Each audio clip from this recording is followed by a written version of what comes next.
नमस्कार साथियों, मैं संजय राव यूट्यूब चैनल से आपका हार्दिक स्वागत करता हूं। आज चर्चा करने वाले करंट के कुछ एक महत्वपूर्ण और वीडियो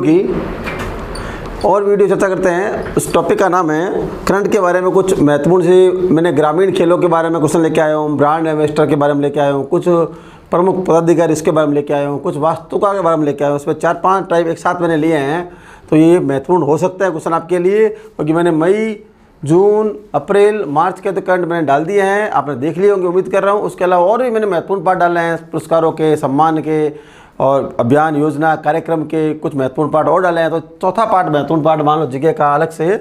तो स्टार्ट करते हैं। जैसे पहला सवाल मैंने लिया इसके अंदर, तो राजीव गांधी ग्रामीण ओलंपिक खेल जो 2022 में जो आयोजन हुआ था, इसके बारे में क्वेश्चन पेपर में बहुत देखने को मिले होंगे आपने, नहीं तो मेरे द्वारा पुराने पेपर डाले हुए आए हुए क्वेश्चन देख लेना। इस क्वेश्चन ने हर पेपर में धूम मचाई थी। पहले पेपर में मैंने फिर भी कह रहा हूँ, राजीव गांधी और इंदिरा गांधी नाम से कोई भी योजना सरकार की चली हुई है, उसका क्वेश्चन ढंग से पढ़ना चाहिए, सारे कंसेप्ट पढ़ने चाहिए उसमें। तो ये आपको पता आयोजन हुआ था पिछले साल 29 अप्रैल 2022 को हुआ था, और ये हुआ कहाँ था पता होगा, पाल गांव कहाँ पड़ता है, आपके पड़ता है जोधपुर पड़ता है। तो आपको पहली बात हुई, तो इसका शुरुआत पूछे अशोक गहलोत जी के द्वारा जोधपुर के पाल गांव से इनकी शुरुआत की गई थी, ठीक है ना। पाल गांव एक तरह का शिल्प ग्राम भी है, और इसका शुभंकर था शेरू। सारे क्वेश्चन आए थे। आयोजन कब हुआ, 29 अप्रैल, ये पूछा गया था। कहाँ से हुआ, पाल गांव का पड़ता है जोधपुर से। शुभंकर क्या था, शेरू, ये भी पूछा हुआ था। और ये पूछा हुआ कौन से खेल शामिल थे, वहां पर 6 खेल शामिल थे, और बार बार क्वेश्चन आया था कौन सा खेल शामिल नहीं था। उस समय सिर्फ ग्रामीण ओलंपिक हुए थे। इस बार सरकार ग्रामीण और शहरी दोनों करना चाहती है, तो क्वेश्चन बन सकते हैं।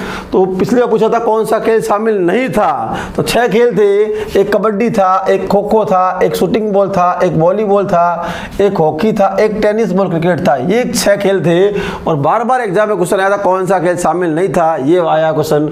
शुभंकर क्या, शेरू आया। स्टार्ट कब हुआ, 29 अप्रैल को हुआ। कहाँ से हुआ, पालगांव। ये क्वेश्चन बहुत बार पूछ लिया। इसके अलावा और भी पूछे थे मसाल के बारे में। तो और ऑल ओवर विजेता टीम थी वहां हनुमानगढ़। कौन सी, हनुमानगढ़। अब इसको ध्यान में रखते हो, इंपॉर्टेंट तो ये है जो अब होने वाला है, ये राजीव गांधी ग्रामीण अब शहरी ओलंपिक। पता होगा बजट 2023-24 में सरकार ने घोषणा की थी। पिछली बार ग्रामीण ओलंपिक शानदार सरकार गया था, उसमें काफी वाहवाही लुटी थी, इसलिए सरकार ने उसे 2023 में दोनों को एक साथ करने का प्रोग्राम बनाया था। तो ये प्रोग्राम अभी वर्तमान की बात करें तो इसका आयोजन 5 अगस्त से 23 सितंबर तक का आयोजन है। प्रस्तावित है, क्योंकि 2 बार ये खिसक चुका है, ध्यान रखना। पिछली बार 10 जुलाई था, उससे बढ़ाकर उन्होंने कर दिया 5 अगस्त। उससे पहले था आपके जून में था। तो 3 बार ये प्रोग्राम खिसक चुका है। तो अभी हाल ही की बात करें तो 5 अगस्त को प्रस्तावित है। कहना मतलब ये कहाँ का प्रस्तावित है, अभी तो सरकार के हिसाब से तो 5 अगस्त को प्रस्तावित है। आपके 5 अगस्त को होना सरकार ने तय किया है। उससे पहले 10 जुलाई था, उसकी जगह डेट 3 बार डेट चेंज होगी, इसकी ध्यान रखना, सीधी बात है। तो अब होने का संभावना है 5 अगस्त से 18 सितंबर से 2023 तक ये प्रस्तावित है। तो पूछ ले, अगर सवाल आ जाए ग्रामीण ओलंपिक खेलों का शहरी आयोजन कब होगा, तो 5 अगस्त से होगा, और कहाँ तो होगा, 18 सितंबर तो होगा। अब इंपॉर्टेंट बात, इसके अंदर बजट में घोषणा थी, तो खर्चा क्या बताया था सरकार ने, कहा 130 करोड़ का बजट का प्रावधान है। किसके लिए, शहरी और ओलंपिक खेलों के लिए। अभी तक हुआ नहीं है, तो भाई क्वेश्चन नहीं बनेगा शुरुआत कहाँ से हुई, शुरुआत कहाँ से नहीं हुई। तो क्वेश्चन बन सकता है शुरुआत कब होगी, प्रस्तावित है तो 5 अगस्त को होना प्रस्तावित है। एक क्वेश्चन। दूसरा क्वेश्चन, कितने बजट का प्रावधान है, तो 130 करोड़ बजट का प्रावधान सरकार ने तय किया था बजट की घोषणा में। अब इंपॉर्टेंट है, कुल मिलाकर दोनों जो आयोजन है उसमें 9 खेल शामिल है। तो पूछ सकता है ग्रामीण में कौन कौन से खेल शामिल है या नहीं है, और पूछ सकता है आपको शहरी कहाँ गया।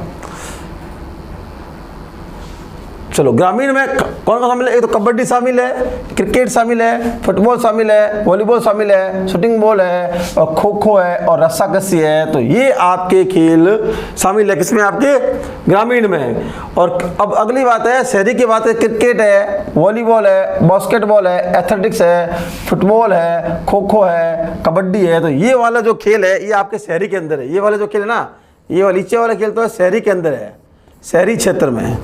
और ऊपर वाले खेल आप ग्रामीण में तो पूछ सकता है। कुल मिला के 9 खेलों को शामिल किया गया। पिछली बार सरकार ने 6 खेल शामिल किए गए हैं। तो 6 देखो को कबड्डी था, पहले क्रिकेट था, फुटबॉल भी था, नहीं था फुटबॉल नहीं आ गया, वॉलीबॉल था पहली बार, शूटिंग बॉल था, खो खो नहीं आ गया, रस्साकशी नहीं आ गया, 2-3 खेल नहीं आ गए। तो पूछ सकता है कौन सा खेल शामिल है, कौन सा खेल शामिल नहीं है। तो ग्रामीण में कबड्डी है और क्रिकेट है, फुटबॉल है और वॉलीबॉल है, शूटिंग बॉल है और खो खो है और रस्साकशी है। ठीक है ना। तो कितने हुए? 1 2 3 4 5 6 7 खेल।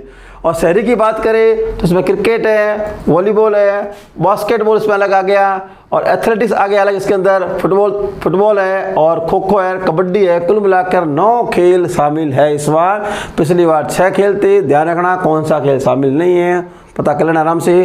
तो पिछली बार जो ग्रामीण खेल थे उसमें फुटबॉल नहीं था, इस बार फुटबॉल है। पिछली बार खेल में आपकी रस्साकशी रही थी, रस्साकशी इसके अंदर एक्स्ट्रा ओवर आ गई।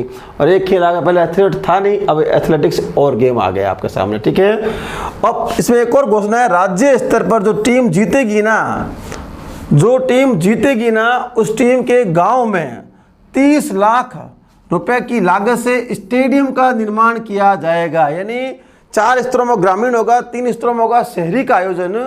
जो टीम राज्य स्तर पर जो टीम जीतेगी ना, उस गांव में बजट में और घोषणा की है 30 लाख रुपए तक के स्टेडियम का बनाया जाएगा। ठीक है। तो कैसे?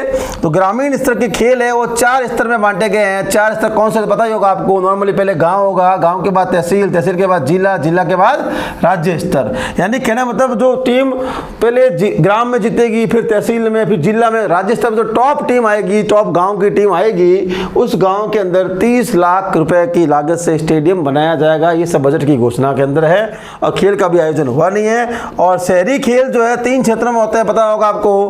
पहले नगर निकाय होगा, फिर जिला स्तर पर होगा, फिर राज्य स्तर पर होगा। इसके मतलब ग्रामीण खेल 4 स्तर पर है और शहरी खेल आपके 3 स्तर पर है। ठीक है। उम्मीद कर रहा हूँ बात समझ आ रही होगी आपको।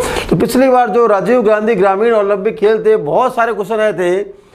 अब बार आ सकता है राजीव गांधी ग्रामीण और शहरी ओलंपिक खेल का आयोजन कब होना प्रस्तावित है। तो 5 अगस्त से प्रस्तावित है। और बजट में क्या प्रावधान था? 130 करोड़ का प्रावधान। ये मान रहे हैं सरकार की 130 करोड़ खर्चा हमें लगेगा। प्रावधान था ग्रामीण में और शहरी खेल। ध्यान रखना कौन से शामिल है, कौन से शामिल नहीं है। पढ़ लेना आराम से। कबड्डी, क्रिकेट, फुटबॉल पूछो कौन सा शामिल नहीं किया गया इस बार, कौन सा शामिल किया गया है। ऐसा क्वेश्चन पिछली बार बहुत बार आया था, तो इस बार भी आ सकता है। तो ध्यान रखना। एक यहाँ पर एक नया खेल आ गया, रस्साकशी। क्या आ गया? रस्साकशी। और ये शहरी क्षेत्र, यहाँ लिखना शहरी क्षेत्र खेल में रस्साकशी आ गया। एक आगे एथलेटिक नहीं आ गया। 2 दिख रहे हैं नहीं आपके सामने। और एक और कौन दिख रहा है? शूटिंग बॉल, वॉलीबॉल है क्या कहीं बात? पिछले साल में वॉलीबॉल, बास्केटबॉल नहीं आया। क्या गया आपके सामने आ गया? बास्केटबॉल नहीं आ गया। ये 3 खेल नहीं आ गए, बाकी पुराने वाले खेल थे। सीधे देखा ग्रामीण में कबड्डी है, क्रिकेट है, फुटबॉल है, वॉलीबॉल है, शूटिंग बॉल है, खो खो है, रस्साकशी है। ठीक है। और शहर में क्रिकेट कॉमन है, वॉलीबॉल भी कॉमन है, फुटबॉल भी कॉमन है, खो खो कॉमन है, कबड्डी कॉमन है। तो शहर में 2 अलग खेल है, बास्केटबॉल, एथलेटिक्स 6 वो हो गए और 3 अलग एक्स्ट्रा हो गए। तो 9 खेलों का इस बार शामिल किया गया है। पिछली बार 6 खेल शामिल थे। और ग्रामीण स्तर 4 स्तर पर होगा, शहरी स्तर आपके 3 स्तर पर होगा। और जो टीम ग्रामीण में राज्य स्तर पर जीतेगी, उसके गाँव में अंदर 30 लाख का स्टेडियम बनाया जाएगा।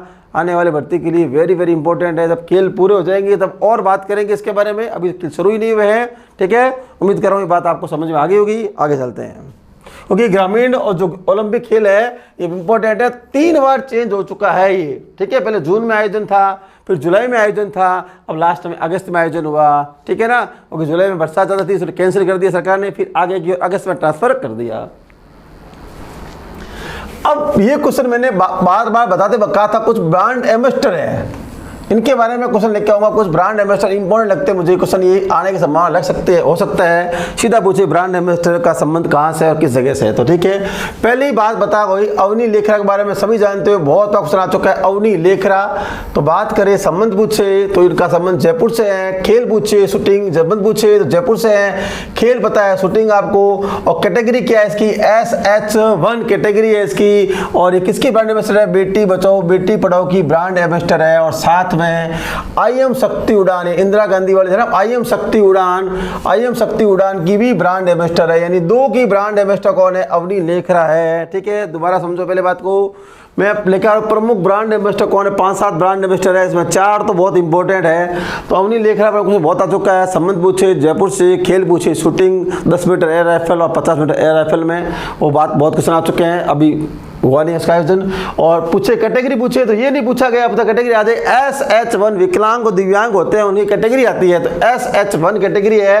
तो 2 की ब्रांड एम्बेसडर है, बेटी बचाओ बेटी पढ़ाओ की ब्रांड एम्बेसडर है, और एक ब्रांड एम्बेसडर IM शक्ति उड़ान की भी ब्रांड एम्बेसडर है, ठीक है। और दूसरा देवेंद्र झांझड़िया, इंपॉर्टेंट है ये भी। झांझड़िया साहब जी कहाँ के संबंध है, चूरू से संबंध है इनका। खेल पूछे जेवेलियन थ्रो या उसे बोलते हैं भाला फेंक, क्या बोलते हैं भाला फेंक। और इनकी जो कैटेगरी है वो F46 है, ध्यान रखना। विकलांग कैटेगरी आती है, इसकी F46 कैटेगरी है और इसकी आपकी कैटेगरी है SH1 कैटेगरी है। तो कैटेगरी क्वेश्चन पूछने की संभावना बहुत ज़्यादा बन सकती है, क्योंकि सारे क्वेश्चन उन्होंने खेल के संबंधी पूछ लिए पिछले पेपरों में। अगर नए क्वेश्चन डालने हैं तो क्या डालेंगे, कैटेगरी SH1, इसकी कैटेगरी F46, ठीक है। तो ये आपके जो ब्रांड एम्बेसडर है ये राजस्थान राज्य निर्वाचन आयोग होता है ना, उसके ब्रांड एम्बेसडर है आपके देवेंद्र झांझड़िया। संबंध पूछे चूरू से, खेल पूछे जेवेलियन थ्रो, इसे ही बोलते हैं भाला फेंक, कैटेगरी F46 राजस्थान राज्य निर्वाचन आयोग की ब्रांड एम्बेसडर है, ठीक है। और एक है रूमा देवी। रूमा देवी आप जानते हो, संबंध कहाँ पूछे तो बाड़मेर से, हस्तकला के बारे में कार्य करती है। ये राजविका की ब्रांड एम्बेसडर है, राष्ट्रीय ग्रामीण रोजगार मिशन जो है ना उसकी ब्रांड एम्बेसडर है ये। एक पता होगा हाल ही में जो प्रिया सिंह का नाम सुना होगा, प्रिया सिंह मेघवाल का, जो इनका संबंध बीकानेर से है। और खेल पूछा जाए तो वेट लिफ्टिंग में देखा होगा आपने। और ये प्रिया सिंह जी सामाजिक न्याय एवं अधिकारिता विभाग की ब्रांड एम्बेसडर है। ये अभी हाल ही में से मेडल जीता है थाईलैंड के अंदर। Avani Lekhara Beti Bachao Beti Padhao brand ambassador, SH1 category, shooting, खेल और जयपुर का संबंध है। देवेंद्र झांझड़िया Churu, javelin throw, F46 brand ambassador Rajasthan राज्य निर्वाचन आयोग। रूमा देवी बाड़मेर की राज्यवर्ग ब्रांड एम्बेसडर। प्रिया सिंह मेघवाल संबंध बीकानेर डूंगरगढ़ की है ये। खेल पूछे वेट लिफ्टिंग और पूछे किसकी ब्रांड एम्बेसडर है, सामाजिक न्याय एवं अधिकारिता विभाग की ब्रांड एम्बेसडर है। एक मगन सिंह राजवी का नाम आप जानते होंगे, बीकानेर वाले मगन सिंह जी राजवी। ये कहाँ का संबंध है, बीकानेर से। इनका खेल था फुटबॉल। ये राजस्थान फुटबॉल के ब्रांड एम्बेसडर नियुक्त किए गए हैं, ठीक है ना। बीकानेर सब जानते हैं मगन सिंह जी को। मगन सिंह जी राजवी बीकानेर, खेल है फुटबॉल, राजस्थान फुटबॉल संघ के ब्रांड एम्बेसडर है ये, ठीक है। एक संदीप चौधरी झुंझुनू से है। और ये आपके घर घर औषधि अभियान देखा होगा, सरकार ने चलाया था, जो 4 पौधे थे आपके घर घर औषधि अभियान की ब्रांड एम्बेसडर है तुलसी, गिलोय, अश्वमेघ, कालमेघ, अश्वगंधा। तो ये पौधों के बारे में जो योजना थी, बाद में वो हरित में ट्रांसफर होगी, बाद में बड़े विस्तार रूप में है। तो ये घर घर औषधि योजना के ब्रांड एम्बेसडर है संदीप चौधरी। और एक अपूर्वी चंदेला जो आपके जयपुर से है, ये भी शूटिंग का खेल है। ये निर्वाचन विभाग के मतदाता को जागरूकता का ब्रांड एम्बेसडर है, ध्यान रखना। देवेंद्र झांझड़िया राज्य निर्वाचन आयोग के ब्रांड एम्बेसडर है। ये का निर्वाचन विभाग जो भारत सरकार का होता है, राज्य सरकार जो भी होता है, निर्वाचन विभाग के मतदाताओं को जागृत करने के लिए ब्रांड एम्बेसडर है, वो राज्य निर्वाचन आयोग के हैं। और ये मतदाता को जागरूक करने के लिए जो निर्वाचन विभाग जो वोट के लिए अपील करती है, उसके ब्रांड एम्बेसडर अपूर्व चंदेला। और एक है गौरी महेश्वरी, संबंध पूछे जयपुर से, ये ग्रेटर नगर निगम की ब्रांड एम्बेसडर है। तो इसमें 4 महीने का बहुत इंपॉर्टेंट है। एक तो पहली आपके अवनी लेखरा बेटी बचाओ बेटी पढ़ाओ अभियान की ब्रांड एम्बेसडर, साथ में IM शक्ति उड़ान की ब्रांड एम्बेसडर। एक झांझड़िया जी आपके सामने राज्य निर्वाचन आयोग के ब्रांड एम्बेसडर। तो कैटेगरी ध्यान रखना SH1 आपकी लेखरा की और आपके F46 कैटेगरी देवेंद्र झांझड़िया की। रूमा देवी ये आपकी राजविका की है। और प्रिया सिंह मेघवाल हाल ही बनी अभी तेलंगाना सामाजिक न्याय एवं अधिकारिता विभाग की है। मगन सिंह जी बीकानेर फुटबॉल के सदस्य है और भारतीय टीम में खेल चुके हैं, कप्तान रह चुके हैं। ये राजस्थान फुटबॉल के ब्रांड एम्बेसडर है। संदीप चौधरी झुंझुनू घर घर औषधि योजना के ब्रांड एम्बेसडर। अपूर्वी चंदेला जयपुर और राइफल शूटिंग निर्वाचन विभाग के मतदाता जागरूकता की ब्रांड एम्बेसडर। और गौरी महेश्वरी ग्रेटर नगर निगम की ब्रांड एम्बेसडर जो जयपुर में है, ठीक है। तो ये ब्रांड एम्बेसडर थे। अब चर्चा करने वाले हैं, ये मैंने पढ़ाते वक्त बोला था, मैंने कहा वास्तु क्वेश्चन लेके आऊंगा मैं, कुछ प्रमुख वास्तुकार जो करंट में है, ठीक है ना। ये वर्तमान के वास्तुकार है, पुराने वास्तुकार नहीं बता रहा हूं मैं। तो क्वेश्चन बार बार चर्चा में रहते हैं, ठीक है ना। तो बात कर रहा हूं पहले जो नरेश कुमावत है, वेरी वेरी इंपॉर्टेंट है वास्तुकार सारे। नरेश कुमावत संबंध पूछे तो ये झुंझुनू जिले का भाई साहब है, और गांव पूछे तहसील पिलानी तो ये विश्वास स्वरूपम, नाम सुना होगा, विश्वास स्वरूपम मूर्ति थे ना, विश्वास स्वरूपम मूर्ति के वास्तुकार है जो भगवान शिव की, पता होगा भगवान शिव की सबसे बड़ी ऊंची प्रतिमा है, ठीक है ना, 369 फीट ऊंची है, नाथ द्वारा में है और राज संबंध में है। और एक वास्तुकार और है, ये नई संसद भवन में तांबे से उकेरी गई समुद्र मंथन के चित्रण के भी वास्तुकार है। वेरी वेरी इंपॉर्टेंट बन जाता है। ध्यान रखना, नरेश कुमावत दोबारा चर्चा में क्यों आए, तो देखो नरेश कुमार का संबंध पूछे पिलानी झुंझुनू एक, और एक पहले तो वास्तुकार, उन्होंने वास्तु का मतलब डायरेक्शन किया बनाने, मूर्ति बनाने में, तो वो थी विश्वास स्वरूप मूर्ति। ये किसकी है, भगवान शिव की मूर्ति का नाम है। देखा होगा आपने इंस्टा पर पोस्टों में देखा होगा, यूट्यूब पर आपने भगवान शिव की बैठी प्रतिमा, काफी ऊंची प्रतिमा, नाथ द्वारा भ्रमण के लिए काफी लोग गए हुए हैं, वहाँ फोटो खिंचाए हैं। तो विश्वास मूर्ति के वास्तुकार एक, ये किसकी मूर्ति है, ये भगवान शिव की मूर्ति है, और विश्व की सबसे बड़ी मूर्ति है भगवान शिव की, कितनी है 369 फीट ऊंची, और है कहाँ, नाथ द्वारा राज संबंध में। नाथ द्वारा संबंध के क्वेश्चन बहुत बनते हैं कंपटीशन में, ध्यान रखना, चाहे करंट हो, चाहे उसका हिस्ट्री जीके हो, चाहे कल्चर हो, बहुत सारे बनते हैं। नाथ द्वारा से ही आप बताओगा 5G की शुरुआत की थी जियो कंपनी के द्वारा, तो यहीं से की थी नाथ द्वारा से, ठीक है। और चर्चा में क्यों आया, ये नई संसद भवन में आप बताओगा निर्माण अभी हाल ही में हुआ है, ठीक है। तो उसमें तांबे से उकेरी गई नई, तांबे से उकेरी गई समुद्र मंथन की जो चित्रण है, इसके वास्तुकार भी कौन हैं, आपके नरेश कुमावत, ठीक है। और एक वास्तुकार आपके हैं लक्ष्मण जी व्यास, ये आपके नौहर हनुमानगढ़ के हैं। ये कहाँ के, नौहर हनुमानगढ़ के। इसके चर्चा में क्यों है, एक और था याद नहीं आ रहा है, अभी नए चर्चा में क्यों है, नई संसद भवन की छत पर पता होगा ना, राष्ट्रीय प्रतिष्ठित अशोक स्तंभ के बारे में सुना होगा, 4 मुख वाला शेर का मुख क्यों खुला है, काफी चर्चा में, जो चर्चा में होता है वो क्वेश्चन बन जाता है। तो नई संसद भवन बनी तो समुद्र मंथन का चित्रण तो करेक्ट किया था नरेश कुमावत ने, और जो राष्ट्रीय प्रतीक अशोक स्तंभ है, जो शेर वाला चित्र है आपके पास, राष्ट्रीय प्रतीक चिन्ह है, उसकी चित्रकार जो आपके वास्तुकार कौन है, लक्ष्मण जी व्यास है। संबंध पूछे तो हनुमानगढ़ से। और एक अनूप भरतरिया जी आपके, अनूप भरतरिया का संबंध पूछे तो जयपुर के, सुनो जयपुर, तो जयपुर के जो पत्रिका गेट है, दिखा होगा जयपुर गेट के वास्तुकार है। पहली बात तो ये एक तो वास्तुकार हो गई आपके जयपुर के पत्रिका गेट के, एक नंबर बात हो गई। और बाद में कोटा में एक चंबल रिवर फ्रंट बना हुआ है, उसके वास्तुकार भी कौन है, आपके ये अनूप भरतरिया जी है। अनूप भरतरिया आपके पत्रिका गेट के वास्तुकार एक जयपुर में, और कोटा में जो चंबल रिवर फ्रंट बना हुआ है उसके वास्तुकार भी कौन है, आपके अनूप भरतरिया जी है। और जयपुर में जो एक तीसरे और वास्तुकार बना किया है इन्होंने, जयपुर में जो SMS स्टेडियम अस्पताल है, ठीक है ना, देश का सबसे ऊंचा 24 मंजिला IPD टावर के भी वास्तुकार है, यानी आपके अनूप भरतरिया 3 के महत्वपूर्ण वास्तुकार है। तो पहले अनूप भरतरिया जयपुर में पत्रिका गेट, उसके वास्तुकार। दूसरी बात करें चंबल रिवर फ्रंट बन रहा है, उसके वास्तुकार कौन, अनूप भरतरिया। और SMS स्टेडियम में जो सबसे बड़ा, देश का सबसे बड़ा IPD टावर 24 मंजिला, तो उसके वास्तुकार कौन है, अनूप भरतरिया। एक है मोहित जहांगीर, एक है आपके निर्मल शर्मा, एक है यहाँ लिखा निर्मल शर्मा जी। तो ध्यान रखना, चंबल माता की जो मूर्ति बन रही है ना, जो चंबल रिवर फ्रंट में, तो इस वाले फ्रंट में तो मूर्ति बन रही है ना, उस पर चंबल माता की 256 फीट की ऊंची प्रतिमा के वास्तुकार कौन है, आपके निर्मल शर्मा। तो ध्यान रखना, चंबल रिवर फ्रंट जो कोटा बन रहा है उसके वास्तुकार अनूप भरतरिया है, और उस पर चंबल माता की एक मूर्ति बन रही है, 256 फीट की मूर्ति बनी है, उसके वास्तुकार कौन है, निर्मल शर्मा। एक मोहित जहांगीर अभी प्रसिद्ध हुए हैं, मोहित जहांगीर की बात करें, ये जयपुर के हैं, और फ्रांस के राष्ट्रपति इमैनुअल मैक्रोन को प्रधानमंत्री मोदी के द्वारा, एक पता होगा आपको, चंदन की लकड़ी से बनी हुई रॉयल वीणा गिफ्ट की थी, उसके वास्तुकार कौन है, मोहित जहांगीर। दोबारा समझ लो, मोहित जहांगीर। संबंध पूछे जयपुर से।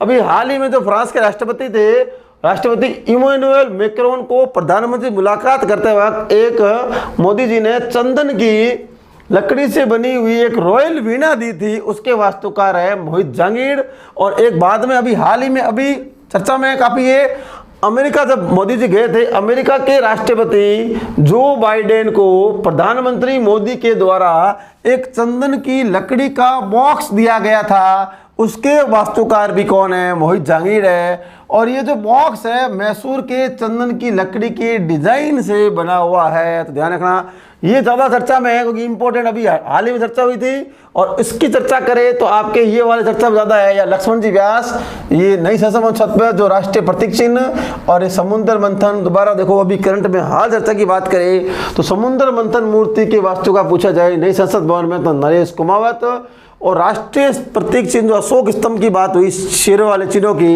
तो उसके वास्तुकार अनूप लक्ष्मण जी व्यास है।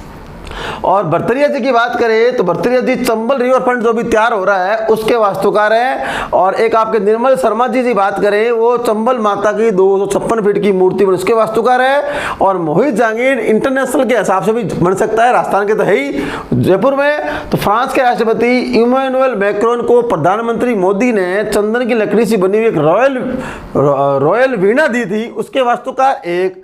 और अमेरिका राष्ट्रपति जो बाइडेन को प्रधानमंत्री मोदी जी ने एक लकड़ी का बॉक्स दिया था, उसके भी वास्तुकार कौन है? लकड़ी का डब्बा बॉक्स दिया था चंदन के, तो उसके वास्तुकार है मोहित जहांगीर जी। और एक राम सुथार के बारे में आप जानते हो, राम सुथार, राम जी सुथार के बारे में, सबसे बड़े पंचमुखी बालाजी मंदिर की प्रतिमा, सबसे बड़े पंचमुखी बालाजी मंदिर की प्रतिमा 151 फीट सीसवी गांव उदयपुर में, उसके वास्तुकार है एक। और ये बताओ राम सुथार जी जो आप स्टेचू ऑफ यूनिटी है उसके भी वास्तुकार कौन है? जिसकी सरदार वल्लभ भाई की सबसे बड़ी ऊंची मूर्ति बनी हुई है गुजरात के अंदर नर्मदा नदी तट पर बनी हुई है। तो राम सुथार की बात करें दो क्वेश्चन बनेंगे, सबसे ऊंची पंचमुखी बालाजी की मूर्ति 151 फीट सीसवी गांव उदयपुर के वास्तुकार एक। दूसरा स्टेचू ऑफ यूनिटी बहुत पुराना हो गया, ध्यान रखना, वास्तुकार पूछे सरदार वल्लभ पटेल। नए की बात करें तो ध्यान रखना सीसवी गांव उदयपुर में जो पंचमुखी बालाजी की मूर्ति बन रही है उसके वास्तुकार भी कौन है? राम सुथार। और एक है पवन जहांगीर, एक ऊपर आया था मोहित जहांगीर। पवन जहांगीर को चंदन का चितरा कहते हैं। ये भी प्रधानमंत्री जो अभी हाल ही में प्रधानमंत्री मोदी जी जापान के पीएम को चंदन के मोर की पंख दी थी। तो ध्यान रखा चंदन के मोर की पंख के वास्तुकार कौन है? आपके पवन जहांगीर। ध्यान रखा दोनों ही चंदन के हैं, मोहित जहांगीर और पवन जहांगीर दोनों ही आपके चंदन से हैं। मोहित जहांगीर ने फ्रांस के राष्ट्रपति को जो चंदन की लकड़ी से बनी रॉयल वीणा दी मोदी जी ने, उसके वास्तुकार है। और अमेरिका के राष्ट्रपति जो बाइडेन को प्रधानमंत्री मोदी जी द्वारा लकड़ी का बॉक्स दिया गया चंदन का, उसी के वास्तुकार मोहित जी है। और पवन जहांगीर जो प्रधानमंत्री मोदी के द्वारा जापान के पीएम को चंदन का मोर पंख दिया गया, उसके वास्तुकार है पवन जहांगीर। और राम सुथार सबसे बड़े पंचमुखी बालाजी मूर्ति 151 फीट सीसवी गांव उदयपुर के वास्तुकार, और उससे पहले उन्हें स्टेचू ऑफ यूनिटी की वास्तुकारी कर चुके हैं। तो अनूप भरतरिया आपके चंबल रिवर फ्रंट के वास्तुकार है। और एसएमएस हॉस्पिटल में 24 मंजिला आईपीटी टावर के भी वास्तुकार हैं। और लक्ष्मण जी व्यास नई संसद भवन में छत पर जो अशोक स्तंभ राष्ट्रीय प्रतीक बना हुआ है उसके वास्तुकार है। और नई संसद भवन के तांबे में उकेरी समुद्र मंथन के वास्तुकार पूछे तो नरेश जी कुमावत, संबंध पिलानी झुंझुनू से है, लक्ष्मण जी व्यास नौर हनुमानगढ़ से है, अनूप भरतरिया और मोहित जहांगीर जयपुर से है। और आपके निर्मल शर्मा के बारे में क्वेश्चन आए तो क्या आएगा? चंबल माता की जो हाल ही में 256 फीट की मूर्ति बन रही है उसके वास्तुकार है। ठीक है, उम्मीद कर रहा हूं समझ आ गया होगा। अब बात करते हैं राजस्थान के प्रमुख पदाधिकारी। ध्यान रखना ये बहुत बड़ा पेज है पदाधिकारी वाला, लेकिन मैंने उसमें कुछ महत्वपूर्ण क्वेश्चन लिए हैं जो आने की संभावना है। पद बहुत सारे होते हैं, बहुत सारे नेता हैं, बहुत सारे राजनेता है, तो बनाए जाए कितने विभाग है तो बहुत सारे बन जाएंगे। तो मैंने कुछ महत्वपूर्ण जो पेपर में हमेशा आते हैं उन्हीं को आधार रखते हुए मैंने महत्वपूर्ण पदाधिकारी बनाए हैं। तो ध्यान रखना, पहला पद बताइए आप कौन सा है? राष्ट्रपति का होता है कि नहीं होता? राज्यपाल का होता है राजस्थान में। राज्यपाल का कलराज मिश्र 41वें क्रम के हैं। और प्रथम राज्यपाल ध्यान रखना गुरुमुख निहाल सिंह जी थे, आपको ध्यान में हो तो। और सीएम पता ही आपको कौन? अशोक जी गहलोत है, इसलिए मैंने लिया नहीं, आपको जानकारी है। और मुख्य न्यायाधीश की चर्चा करें, ध्यान रखना इंपॉर्टेंट, जॉर्ज मसीह 41वें क्रम के थे।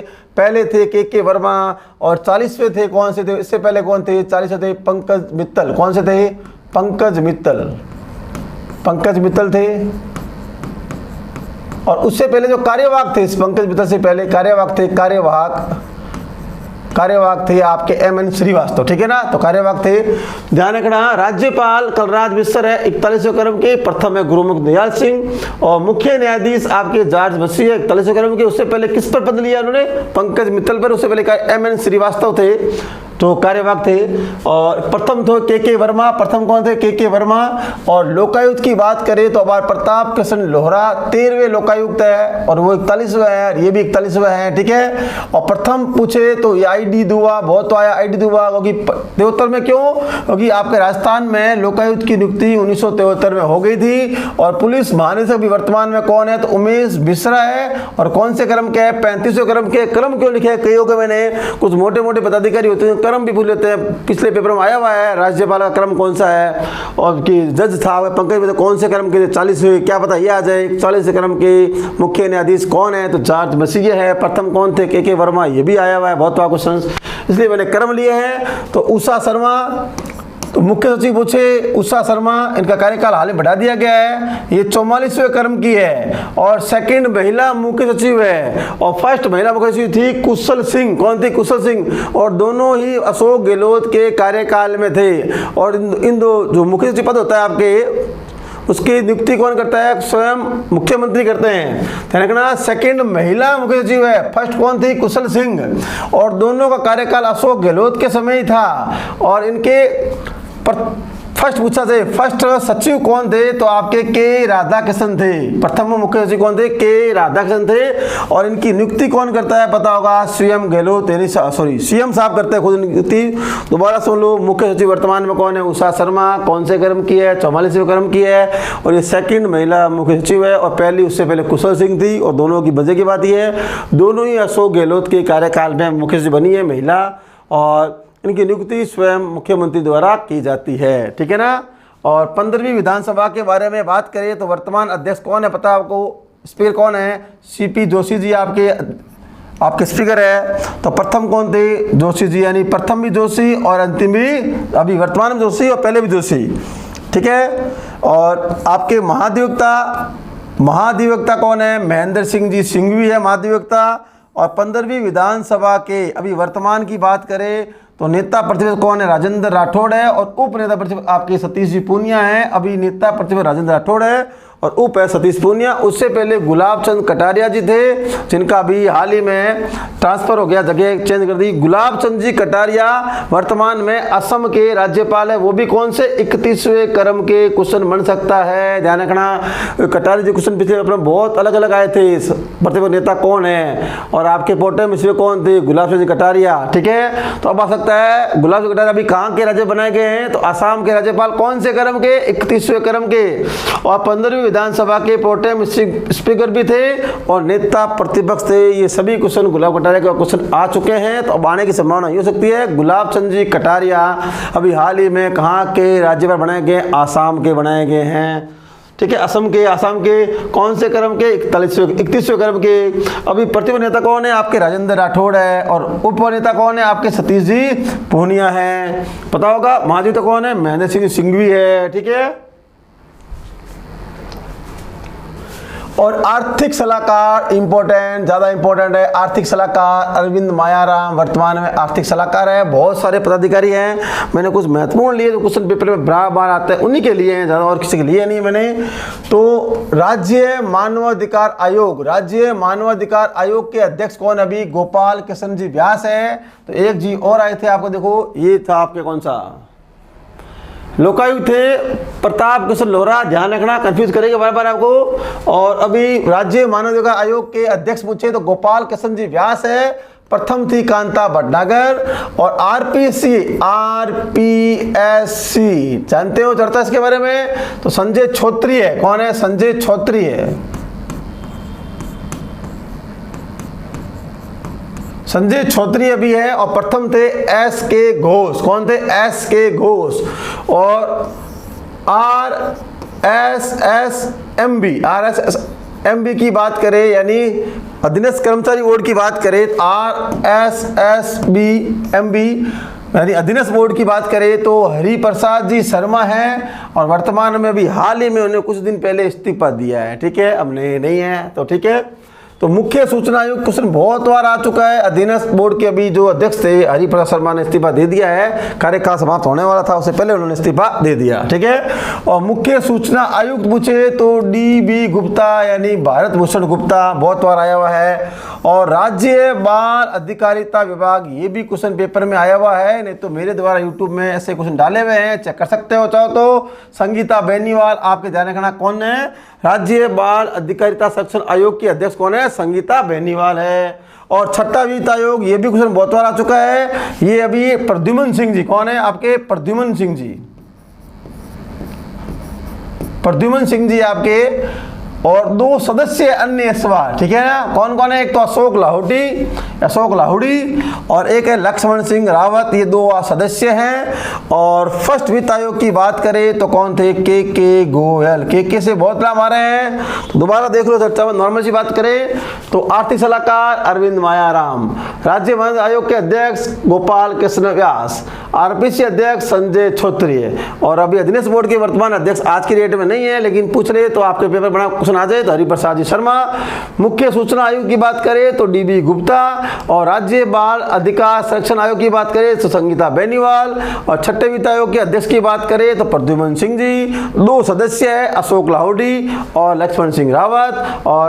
और बात करें पीछे की बात चर्चा करें तो राज्यपाल कलराज मिश्र 41वें क्रम के हैं, मुख्य न्यायाधीश जॉर्ज मसीह 41वें क्रम के हैं, लोकायुक्त प्रताप कृष्ण लोहरा 13वें क्रम के हैं, और पुलिस महानिदेशक अभी है उमेश जी मिश्रा 35वें क्रम के हैं, मुख्य सचिव उषा शर्मा आपके 44वें क्रम की है, और ये सेकंड महिला मुख्य सचिव है, पहले कुशल सिंह जी, दोनों ही अशोक गहलोत कार्यकाल में है, और इनकी नियुक्ति मुख्यमंत्री द्वारा की जाती है। 15वें विधानसभा के अध्यक्ष सीपी जोशी जी है, और महाधिवक्ता महेंद्र सिंह जी सिंघवी है, और 15वीं विधानसभा के नेता प्रतिपक्ष की बात करें राजेंद्र राठौड़ है, उपनेता की बात करें तो आपके सतीश जी पूनिया है, उससे पहले आप गुलाब सिंह कटारिया थे, अभी गुलाब सिंह कटारिया वर्तमान में असम के राज्यपाल है, वो भी कौन से 31वें क्रम के थे, और प्रोटेम 15वीं विधानसभा के प्रोटेम स्पीकर गुलाब चंद जी कटारिया थे, ठीक है। अब कुछ मंत्री बहुत सारे हैं, मैंने कुछ मंत्री लिए हैं जो अभी वर्तमान में काफी चर्चा में है। चर्चा मतलब कई जो योजना लागू होती है ना, उन पर मंत्री उधर होती है, ठीक है ना, तो वो वाले मंत्री मैंने लिए हैं। ऐसे बहुत सारे मंत्री पद है, बहुत सारे अधिकारी है, तो मैंने कुछ छांट के लिए हैं खाली, तो कुछ तो संभावना ज्यादा मतलब है नहीं, किताब बहुत सारा दिया है आपके सामने। तो ये कुछ वर्तमान में जो आपके मंत्री है, हाल ही में जुलाई के तक की बात कर रहा हूं मैं, और सभी जो अधिकारी जुलाई तक की बात कर रहा हूं मैं, तो चिकित्सा एवं स्वास्थ्य विभाग, क्योंकि पता है बहुत सारी योजना चिकित्सा स्वास्थ्य संबंधी है, तो वहाँ तो जिनकी चर्चा होती है वही आता है। तो प्रसादी लाल जी मीणा, आपके मीणा जी है, ये आपके चिकित्सा एवं स्वास्थ्य मंत्री है, प्रसादी लाल मीणा, जो योजना चर्चा में रहती है उन्हीं के मंत्री की संभावना होती है, जो चर्चा में होता है उन्हें उसे मिलता है पहले करंट जीके के हिसाब से, ठीक है ना, करंट जीके बहुत मिल सकता है चाहो तो।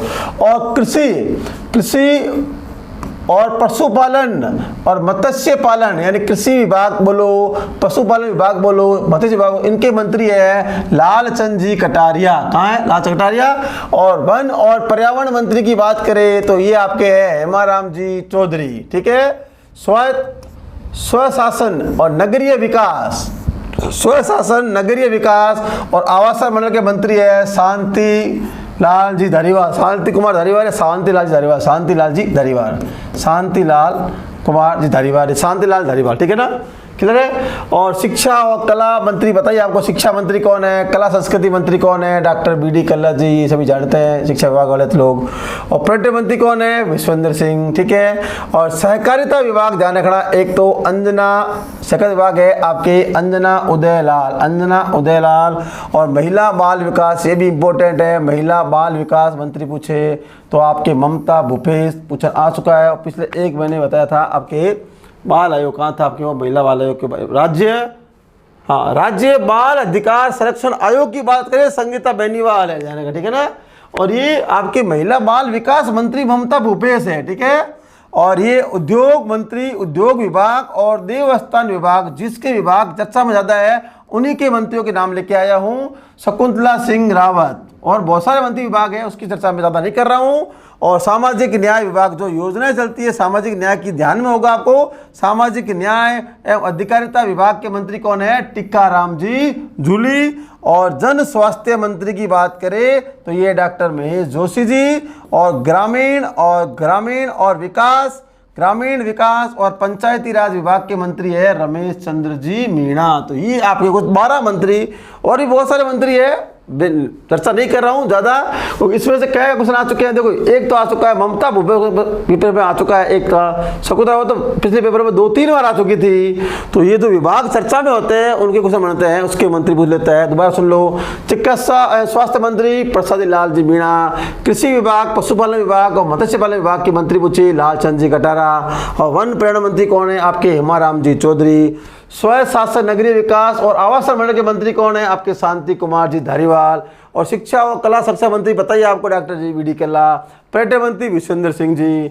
और सहकारिता विभाग मंत्री आपके अंजना उदयलाल, और महिला बाल विकास मंत्री ममता भूपेश, और उद्योग विभाग और देवस्थान विभाग के मंत्री कौन है शकुंतला सिंह रावत। जो विभाग चर्चा में रहता है उसी के मंत्री के क्वेश्चन आते हैं, इसलिए वही मंत्री मैंने सेलेक्ट किए हैं। ठीक है, सामाजिक न्याय की बहुत सारी योजनाएं हैं तो टीकाराम जी जूली, और स्वास्थ्य मंत्री के बारे में बहुत सारी योजनाएं हैं तो डॉक्टर महेश जी जोशी, और ग्रामीण और पंचायती राज के बारे में सुनते ही हो रमेश चंद्र मीणा। तो उम्मीद कर रहा हूँ मेरे द्वारा करंट के फैक्ट ये आपको समझ में आ गया होगा। कोशिश की है कम से कम क्वेश्चन लाने की और ज़्यादा से ज़्यादा क्वेश्चन आपके सामने समझ में आ जाए। ये क्वेश्चन लिए तो पेपर में अधिकांश पूछने की संभावना रहती है, पिछले पेपरों को ध्यान में रखते हुए उसी हिसाब से ऐसे व्याख्या करो तो बहुत सारे क्वेश्चन बन सकते हैं। बहुत सारे मंत्री पदाधिकारी एक ही घंटे पदाधिकारी पूरी नहीं होंगे आपकी। उम्मीद करो मेरे द्वारा जानकारी आपको समझ में आ गई होगी। तो ये करंट का एक और वीडियो मैं आपको बता दे रहा हूँ, तो ध्यान से पढ़ लेना उसको, आने वाले भर्ती के लिए बहुत लाभ देगा। जितना भी सहयोग करे उसके लिए बहुत बहुत धन्यवाद।